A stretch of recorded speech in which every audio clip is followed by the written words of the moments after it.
बहुत बार जब मैं सेशन के दौरान कपल्स से बात करती हूँ तो एक बहुत ही कॉमन स्टेटमेंट उनके थ्रू मुझे सुनने को मिलता है कि मैम अब ना हमारे बीच में बहुत ज़्यादा डिफरेंसेस हो गए हैं। अब जब हमारा रिलेशनशिप स्टार्ट हुआ था तब बहुत ज़्यादा चीज़ें सिमिलर थी, हम एक जैसा सोचते थे, हमारे गोल्स एक जैसे थे, प्रेफरेंसेस एक जैसे थे, और अब चीज़ें बिल्कुल बदल गई हैं। हमारा सोच, चीज़ें पसंद नापसंद बिल्कुल बदल चुकी है, जिसकी वजह से अब हमें लगता है कि हम कंपैटिबल नहीं हैं एक दूसरे के लिए, और शायद इसी वजह से हमारी बननी बंद हो चुकी है। बट एक चीज मैं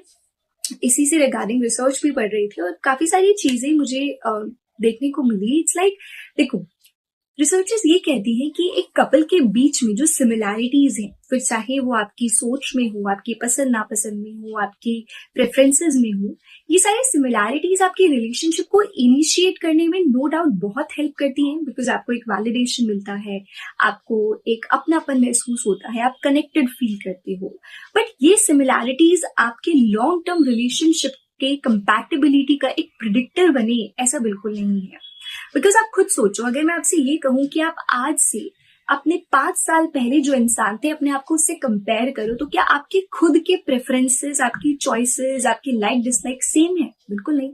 आपके खुद की चीजें इतनी इवॉल्व हो चुकी है, then how can we expect from another person कि उनकी चॉइसेस, उनकी पसंद नापसंद एक लंबे समय तक सेम रहेगी?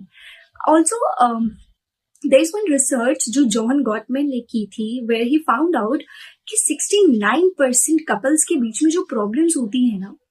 वो परपेचुएटिंग प्रॉब्लम्स होती है, यानी ऐसी प्रॉब्लम्स जो मेंटेन्ड रहती हैं, इनका कोई परमानेंट सॉल्यूशन नहीं है, जो डिफरेंसेस से आने वाले कॉन्फ्लिक्ट की वजह से डेवलप होती है। फॉर एग्जाम्पल, मान लीजिए हो सकता है दो लोगों में से किसी एक को खर्चा करना ज्यादा पसंद हो, एक को सेविंग्स करके रखनी अच्छी लगती हो, एक को बाहर घूमना फिरना ज्यादा पसंद हो, एक को घर में रहना ज्यादा पसंद हो। सो इन डिफरेंसेस की वजह से जो कॉन्फ्लिक्ट होता है, ऑलमोस्ट 69% प्रॉब्लम्स ऐसी ही हैं और इनका कोई परमानेंट सॉल्यूशन नहीं है, बिकॉज आज ही किसी और रूप में है, कल को किसी और रूप में आएंगी। आप आज कुछ डिफरेंसेस से सुलझ जाओगे, कल को और डिफरेंसेस निकल के आएंगे। दैट इज वाई सिमिलैरिटीज बहुत ही कम प्रिडिक्टर होती है आपकी कंपैटिबिलिटी का, या ये डिसाइड करने में बहुत कम रोल प्ले करती है कि आपका रिलेशनशिप कितना कंपैटिबल होगा अपने पार्टनर के साथ।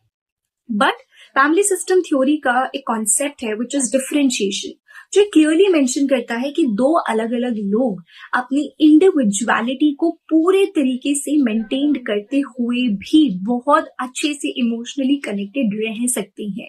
It means the compatibility is not at all about how much similar you are to each other, but it's actually about how well and effectively you both are managing the conflicts that are arising due to the differences between both of you.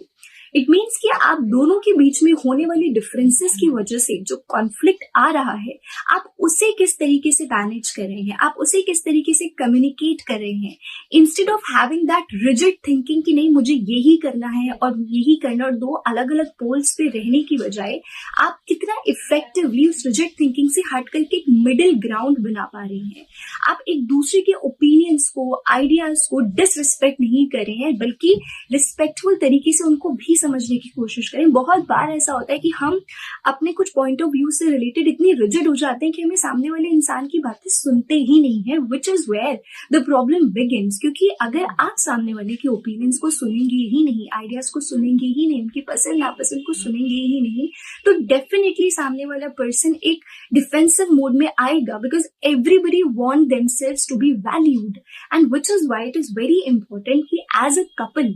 For long term compatibility maintenance ये बहुत जरूरी है कि आप एक दूसरे की बातों को सुने, एक दूसरे की बातों को समझें और एक मिडिल ग्राउंड बनाने की कोशिश करें, बिकॉज ये जो डिफरेंसेस हैं वो किसी न किसी तरीके से बाहर निकल कर जरूर आएंगे। आप दोनों के बीच में आप कभी भी इस तरह के डिफरेंसेस को पूरी तरह सॉल्व करके परफेक्ट रिलेशनशिप अचीव नहीं कर पाएंगे।